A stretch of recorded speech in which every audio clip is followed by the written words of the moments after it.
Happy New Day, everyone. Hello. How are you guys? Good morning. Good. What a Hello, good, everyone. what an Did you get a awesome group haircut? of people. Christian, Jordan, what's going on? What's the haps? Everything good?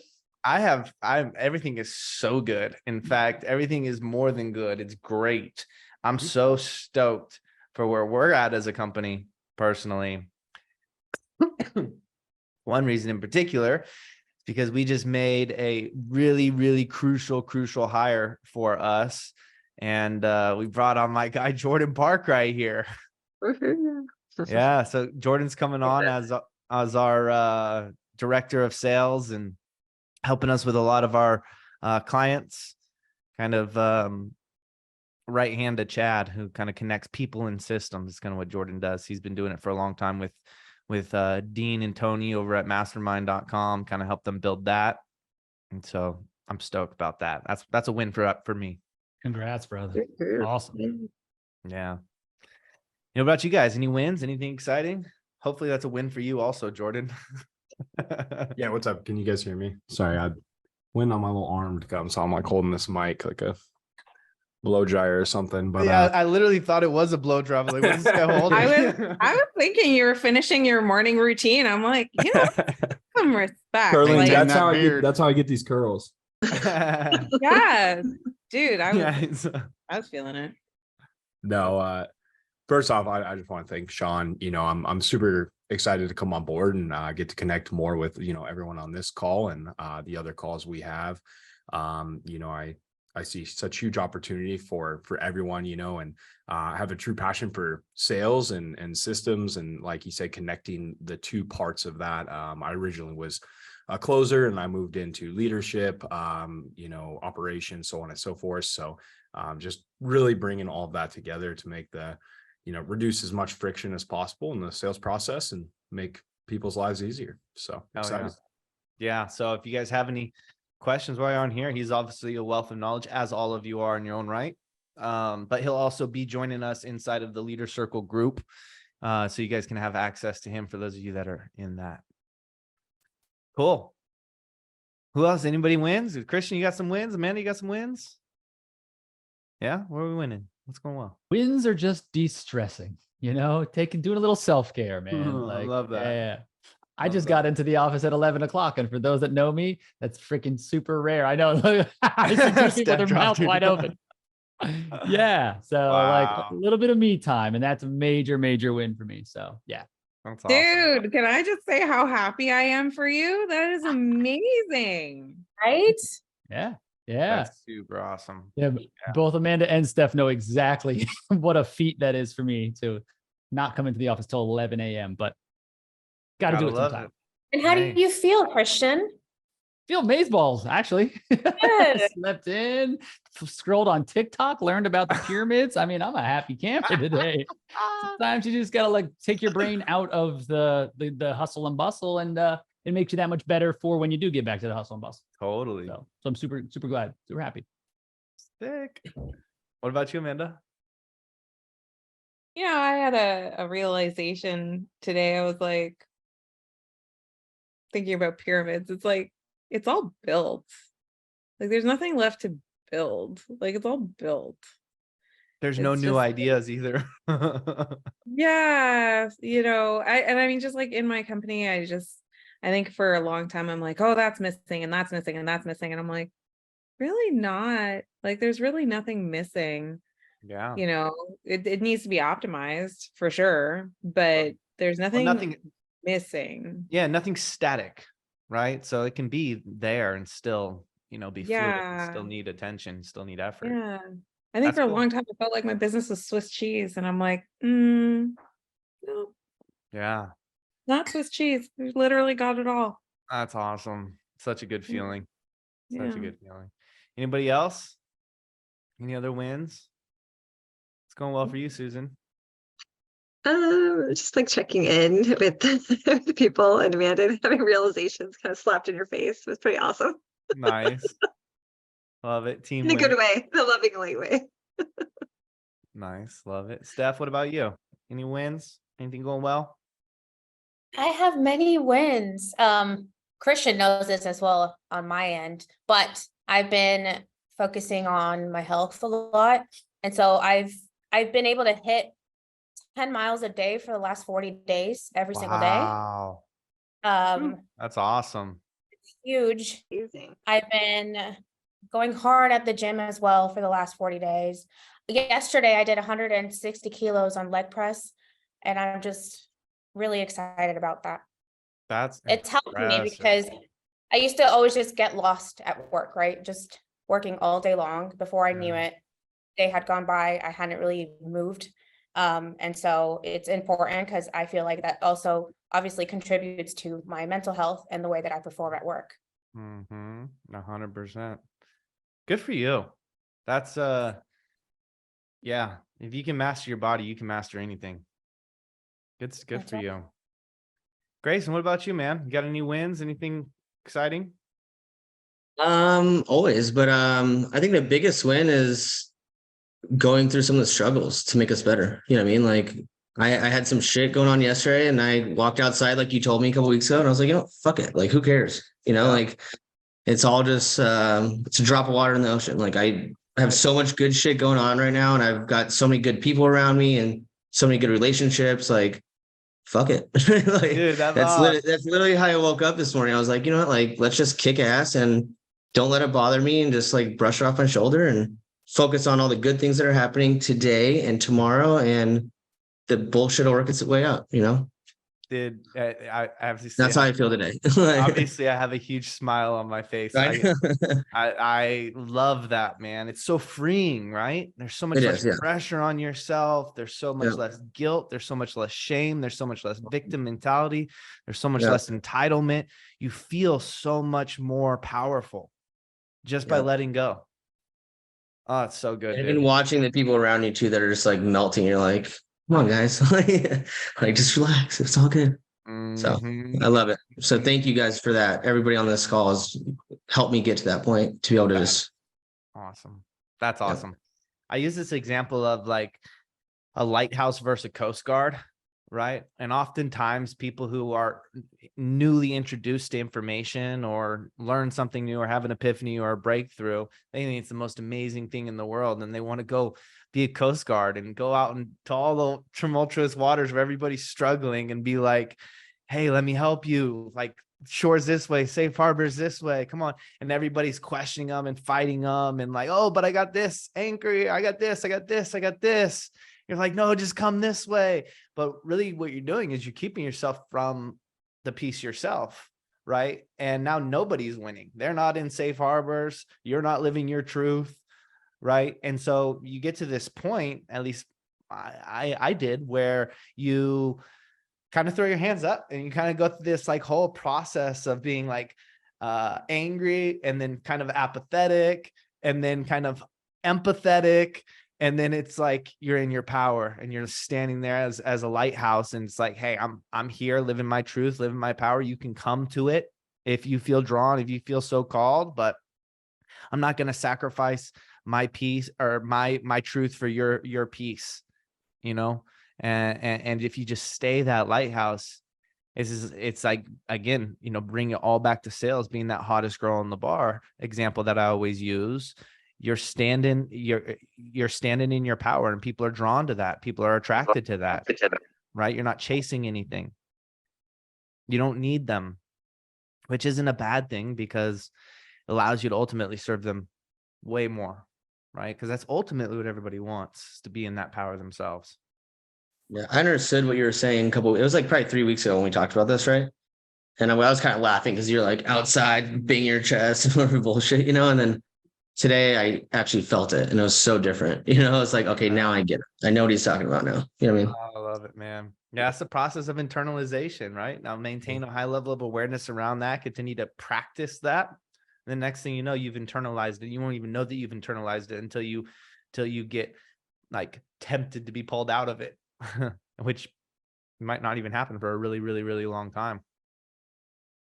Super cool, dude. That's very cool.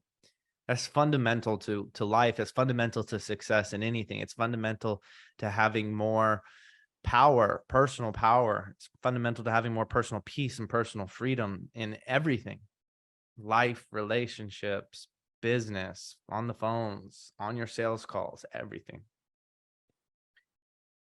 If I can add that to that too, I think it's really important that we all understand that like we're going to be stress tested throughout our journey, right? And those moments when you hit that low, if you take the time to recognize it, and make sure, sometimes it was nothing you could have controlled, right? And those are the best situations, you just have to deal with it.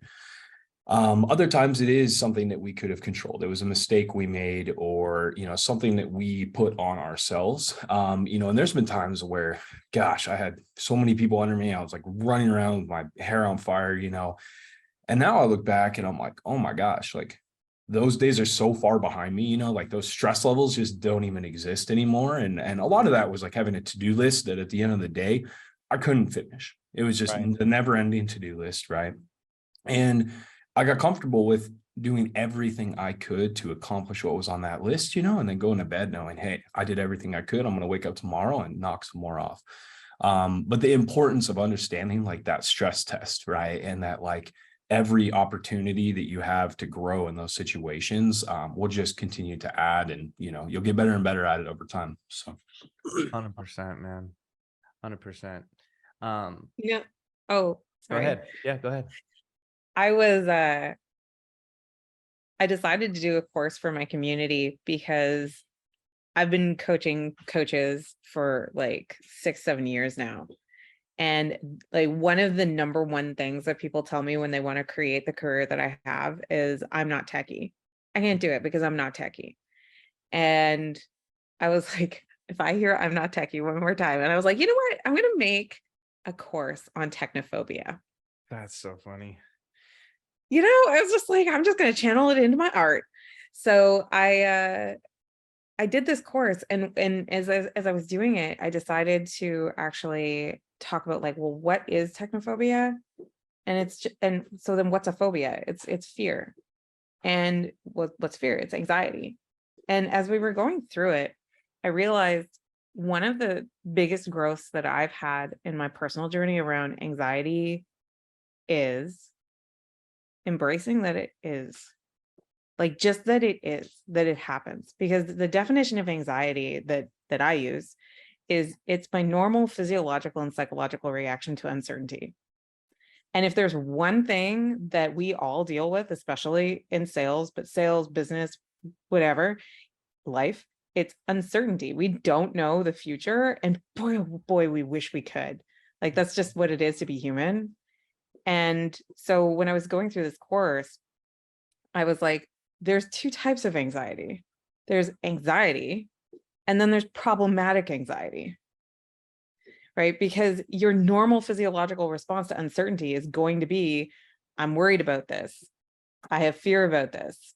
Like that's just what your body and your mind is going to do. So if you can just accept that is what can happen, and through practice, through training, maybe you're going to have less and less and less of that as a reaction. But what if you just were okay with even having that reaction and had a distinction in your mind between the reaction happening and it being a problematic reaction? And so then I taught them the difference between anxiety and problematic anxiety, where problematic anxiety is the exact same as other anxiety, except it's preventing you from doing what matters. Mm-hmm. That's it. I really like that. And what it makes me think of is it's like not judging any of the experiences, right? The experience just is. It becomes good or bad the minute we cast judgment on it, right? The minute we place our story on it. One of the things that I do to polarize people to speed up the process and raise their awareness of their thought patterns is anytime someone says that to me, like we got this one guy, Grayson knows him, his name's Chris, and he always is saying like he's claiming, oh, I'm not good at this. I'm not good at this. And I always ask him, I say, or tell him, I say, oh, that's an interesting story you're telling yourself, right? Like raising his awareness. Oh, it's an interesting story you're telling yourself. Why do you keep reinforcing that behavior? Why do you keep reinforcing that belief? Because all of it is just all these stories and beliefs that we're telling ourselves anyway.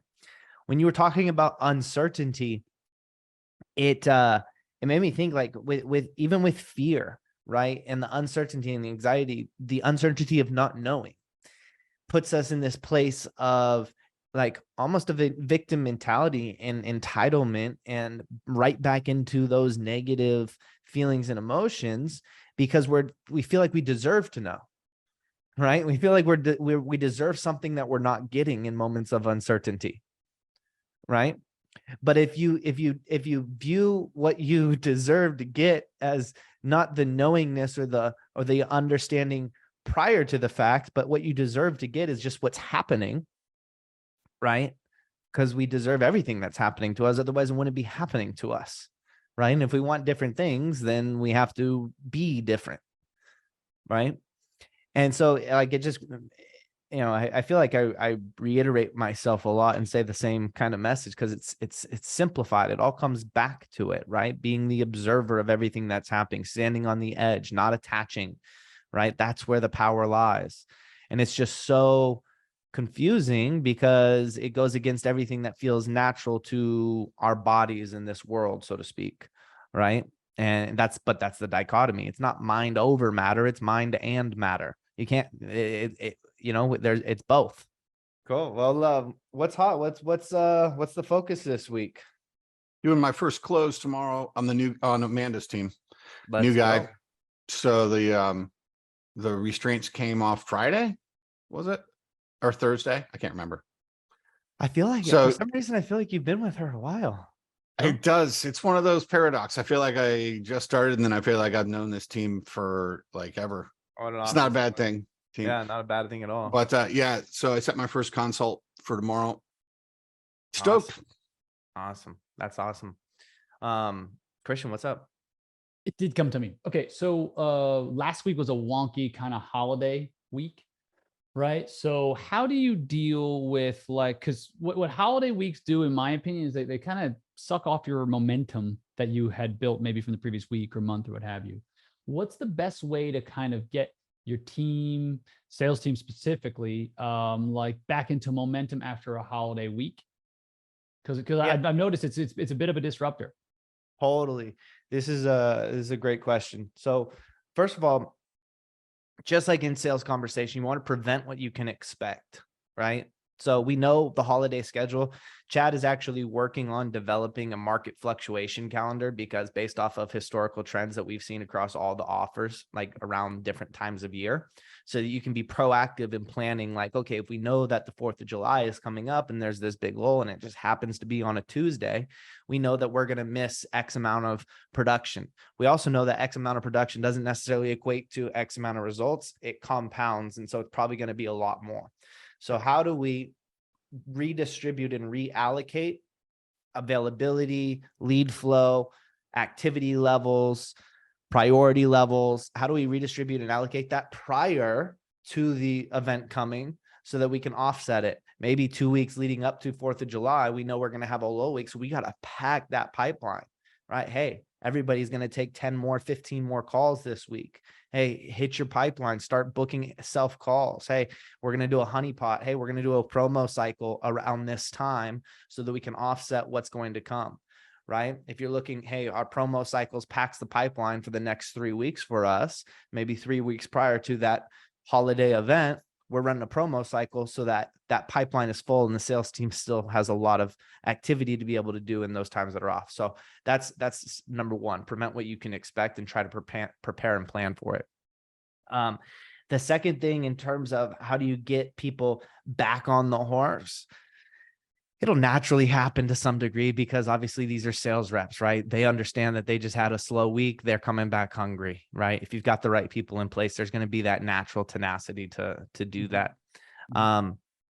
In addition, just find always that one point of leverage at any given time, right? Maybe when you're coming back off of a gap week or a lull week, right? Maybe we got to repack that pipeline. So it's like new levels of activity.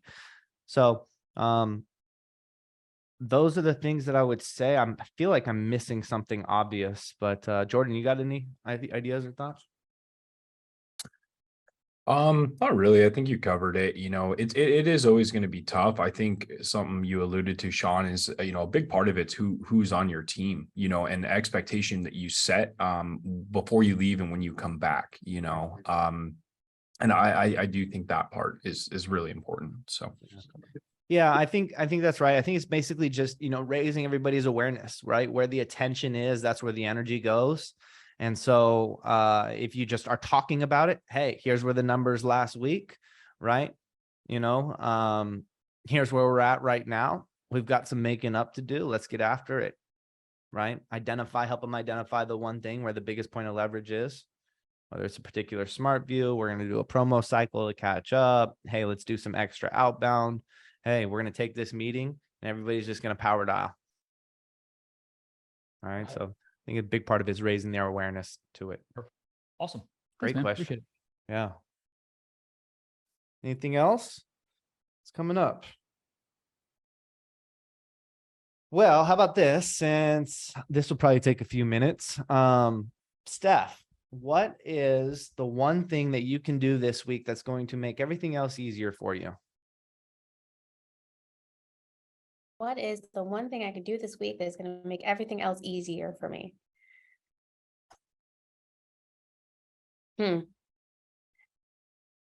That's a tricky one because I'm like in the middle of moving and I have all these issues going on, with the apartment. So it's like at the same time I'm dealing with that, but also dealing with, my current role. And I did want to bring something up, because since I told you last time, it's new sales department, they hadn't really had one before. And so we're running into kind of the rest of the company not necessarily being open to us coming in there. And there's like fear obviously around it. We're moving too fast for them. There's like a lot going on, and we're trying to obviously build relationships with them, assure them that we're not there, we're working with them. But at the same time, we are seeing that because there is that feeling of fear of change, of the projects that we are launching and all of that, it's kind of holding us back. And so we're kind of in this place where I did set up a call on Monday with the owner of the business to kind of have a talk and maybe a game plan of how to handle the situation, right? Because what we don't want is to have just silos of, the sales department and the rest of the company. And what I wanted to bring up was kind of like advice in terms of how we should be handling not only the rest of, there's like 80 employees, but that conversation with the owner, because what I don't want is to go in there and be like, your other employees are getting in the way. Yeah, totally hear you. I think one of the biggest reasons agencies fail working with companies or even mergers and acquisitions fail is culture clash, right? And it just takes time, right? Relationships take time to build, positioning takes time to gain. And, I'm not sure how it was set up, but it's really, if expectations weren't set in the beginning and the positioning from the company who's bringing you in was not set from the beginning, it is a uphill battle. Like that's just how it is. It's an uphill battle. So maybe if expectations and standards weren't set so clearly, for whatever reason, maybe it's worth revisiting that conversation. In full transparency around clients and community, when I started working with them, we came to this point where I kind of gave them an ultimatum. I was like, look, we can do it. Well, first of all, what I told them, I said, when I come in, I said, don't expect anything to change for the first 3 months. I was like, I'm not to change anything. Like maybe one or two small things that are just obvious that are easily going to make everything else easier. But my whole entire goal is to gain positioning, trust, and build the relationships. And I didn't touch anything for the first 3 months, right? Because no matter what you do, you could have brought them, all golden cookies and they still would have been like, ah, this isn't the best thing, right? And why are we doing this? It doesn't matter what you do, even if it does help them. So I don't know, you're in a tough spot if you got to go back and reset that. But it's not impossible. I could say you could have that conversation, and then whoever has the most influence in the company, I would get that person to be your champion, right? And explain how it's going to affect their bottom line and how it's all a great thing. The next thing that I would do is I would find the biggest top performer, whoever is the top performer on the team, and build the best relationship with that person. Because that person is going to have the most influence over the team. And you don't have to be the one championing ideas or pushing forward ideas. You can use the leverage and facilitate, it happening with the players who do have the influence. So I would just say, a huge concept, just like in sales, we talk about all the time. It's never, ever, ever, ever, ever, ever, never, ever, ever, ever about you, ever. Right. And so if you just kind of keep that the main focus, right? Have the conversation with the company, try to get repositioning, how it's going to help them, and focus on building relationships. I think you're going to be just fine. But it is an uphill battle. Sean, I dropped which like Steph, I just dropped like 4 different books around change management and leadership that I would put on your bookshelf if you're going to be working with larger organizations to motivate change as a consultant. right. Oh, perfect. I read 2 of these. I'm missing the first 90 days. Have you read I Moved Your Cheese? Oh my God, I need to. I just love that one. It's so good, so funny. I'm not sure which philosophy. They're 2 completely contradicting philosophies, but I like them both. I love that. Cool. Well, I've got to hop onto another meeting. I think that was some really good stuff. Can everybody do this with me? This is some of the things I do sometimes at the end of the meeting. Take a deep breath.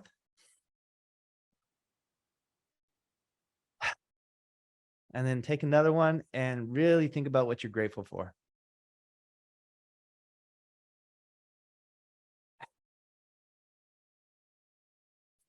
Yeah. I am grateful for technology. I think it's super cool that we can connect like this all around the world.